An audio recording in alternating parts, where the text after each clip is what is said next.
Can a fling ever turn into a thing? Like a real relationship? Or are flings just that? They're just flings. Welcome to my Broken to Brave podcast. I'm Donna Barnes, the love coach. Having a fling usually means no strings attached, no commitments, right? Kind of friends with benefits. You're just hooking up. It's nothing real. Can that ever become a real relationship? I think it can. So let's kind of unpack that a little bit. Let's talk about how you can make a fling into a thing. Because, look, people do what they want to do, right? If you're hanging out with somebody and you're having a good time and you are always a pleasant experience, your partner's going to want to keep doing that, right? People do what they want to do. If they enjoy spending time with you, they're going to want to keep spending time with you. You can have a great affinity for somebody, but not really think that they're your person.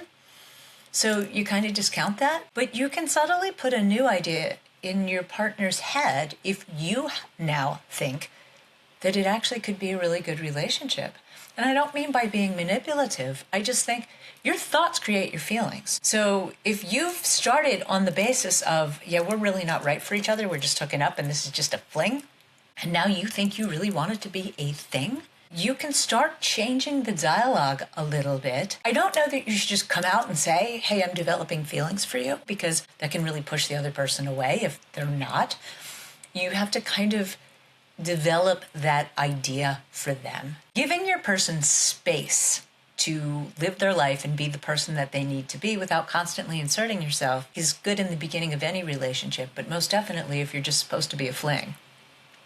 If you're easygoing and you're not trying to insert yourself too much into their life, but you could slowly start to invite them things to do in your life and see if they accept, that all increases the emotional intimacy. And I think you do that by just really being a really good time every time you spend time together. You're not talking about deep, dark things that then create conflict or problems. You're not arguing. You're not demanding. You don't have too many expectations. You need to be a good company to be around. And I think that's just true of every relationship, right? People do what they want to do.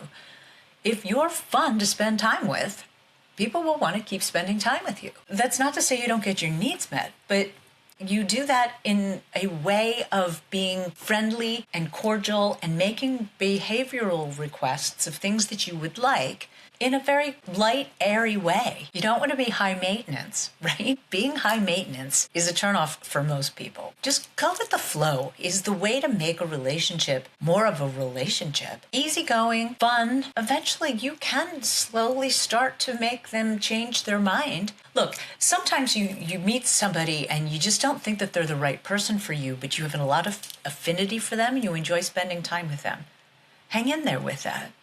Because that can become a real thing if you play your cards right. First of all, I'm here for coaching. I'm really good at helping you kind of walk through not pushing a relationship or not rushing a relationship. You know, things that go too fast, crash and burn. You don't want to crash and burn. But if you're consistently a happy experience every time you're around your partner, they're going to want to keep spending time with you. And the more you can build on that in being more and more and more part of each other's lives, that's how it ultimately becomes a thing. Talking about things that are important to you. Not really deep, dark things, but maybe asking some questions about more intimate things about your partner and their life. And you just need to be intentional in not creating problems, still getting your needs met, but being flexible and easygoing. A joy to be around is really the biggest piece of it, because people do what they want to do. If you're fun to spend time with, they will keep wanting to spend time with you. You can start to talk about things that are a little bit more important to you and see if they listen, right? If they're intrigued by you and they listen to the things you talk about, that's how you build emotional intimacy. And the more you build emotional intimacy, the more it's an actual relationship, right? So if it's just a fling, but you're starting to catch feelings, start talking a little bit more deeply about things that are important to you and things that you care about, and see how your partner responds. Keep building emotional intimacy. It's going to be harder for them to say no to you. If you want to make it more of a relationship, the goal is to increase emotional intimacy.